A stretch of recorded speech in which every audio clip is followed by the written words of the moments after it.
السلام علیکم ورحمۃ اللہ وبرکاتہ۔ وعلیکم السلام۔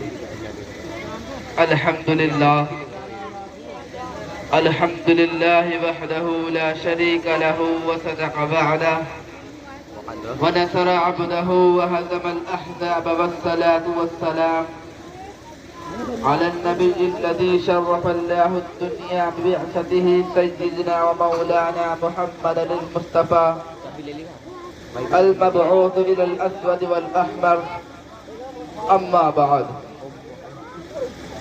عجب کیا ہے یہ بیڑا غرق ہو کر پھر ابھر آئے، عجب کیا ہے یہ بیڑا غرق ہو کر پھر ابھر آئے، کہ ہم نے انقلاب چرخ گرد و یوں بھی دیکھے ہیں۔ صدر محترم، حاضرین جلسہ، ایک دن وہ تھا جب شہر مکہ کفر و شرک کی عام جگہ بنا ہوا تھا۔ ہر طرف ظلم و جور، شقارت و بربریت کا دور دورہ تھا۔ انسان خدا کو بھول چکا تھا، عدل و انصاف نام کی کوئی چیز نہ تھی، معدودان باطل کی پرستش کی جاتی تھی۔ وہ کعبہ مکرمہ جو صرف خدا ہے واحد کے عبادت کے لیے تعمیر ہوا تھا، اس میں ایک دو نہیں پورے 360 بت رکھے ہوئے تھے۔ اسی مکہ میں ایک نبی صلی اللہ علیہ وسلم نے صدائے انقلاب بلند کی، لوگوں کو خدا واحد کی طرف بلایا، دین حق کی دعوت دی، مگر کیا ہوا؟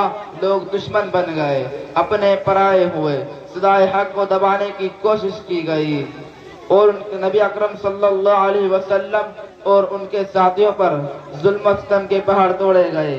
انہیں اتنا مجبور کر دیا گیا کہ وہ اپنا پیارا وطن مکہ چھوڑ کر مدینہ ہجرت کر جائے، مگر وہی مجبور بے کس مسلمان آج مکہ کی طرف لوٹ رہے ہیں۔ وہی 8 سال قبل مکہ سے نکالے گئے تھے، آج پوری شان و شوکت پورے کرو پھر کے ساتھ مکہ میں داخل ہو رہے ہیں۔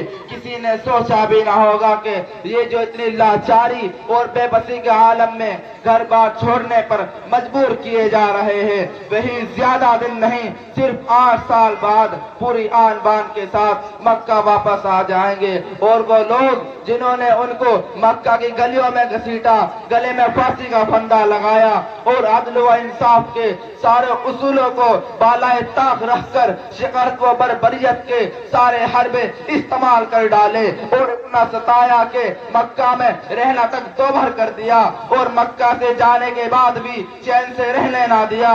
وہی وہی مشرکین مکہ اور کفار قریش گردن جھکائے ہوئے اپنی سزا سننے کے لیے مجرموں کے کٹہرے میں کھڑے نظر آئیں گے۔ ان کی طاقت ختم ہو چکی ہوگی، ان کی شان و شوکت ختم ہو چکی ہوگی، ان کا اقتدار ماضی کا ایک داستان پرینہ بن چکا تھا۔ وہ نبی امی صلی اللہ علیہ وسلم جیسے مکہ سے نکال دیا گیا تھا، جس کے قتل کی سازشیں کی گئی، وہ مکہ کو کفر و شرک کی آلودگیوں سے صاف کرنے کے لیے واپس مکہ آ جائے گا۔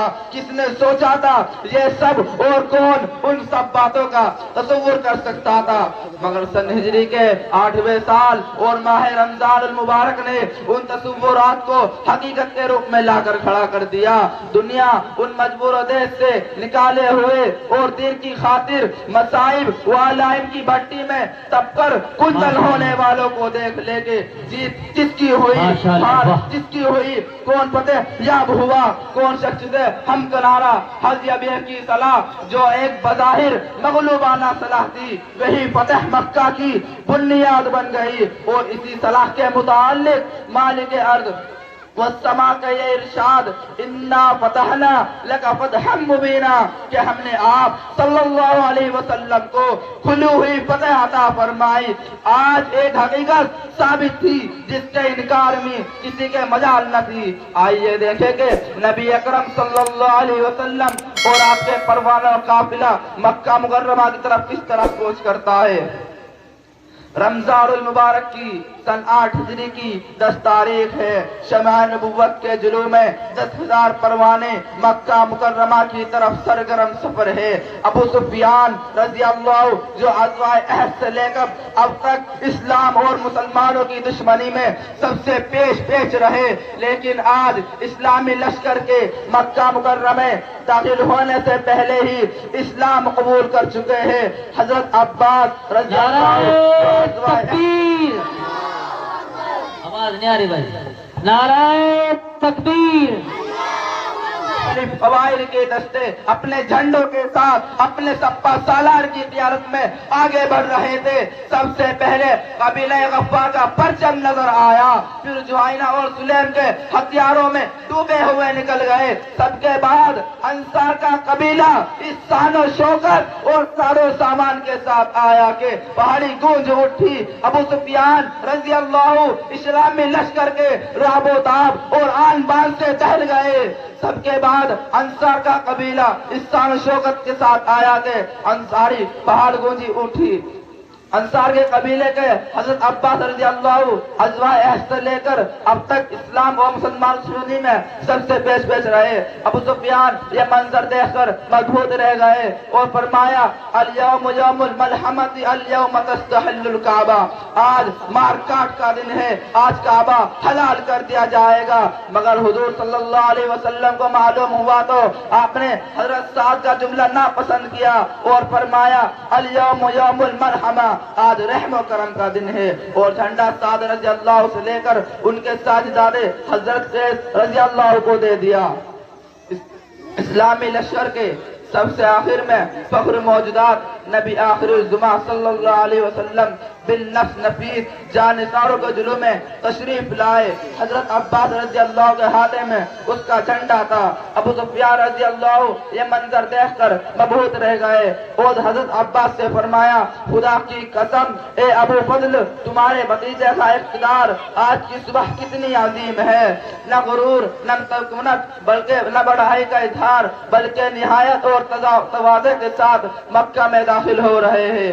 میں اپنے تقریر کو یہیں پر ختم کرنا چاہتا ہوں اس اشعار کے ساتھ۔